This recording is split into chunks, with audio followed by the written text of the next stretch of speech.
see, kui keskendud liiga palju juhtimisele, mitte suhtlusele. Grupijuht ei peaks panema ennast kõrgemale positsioonile teistest osalejatest, vaid olema grupi osa. Not being cooperative with other group leaders in the exchanges or training courses.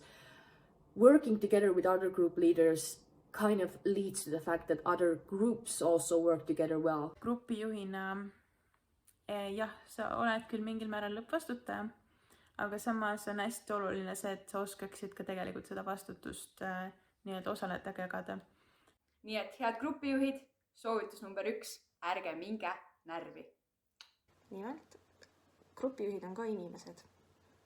Ja teadupärast me vist juba teame, et ükski inimene ei saa mitte kunagi teada kõiki vastuseid, olla valmistunud kõikideks olukordadeks ja teada lihtsalt kõike.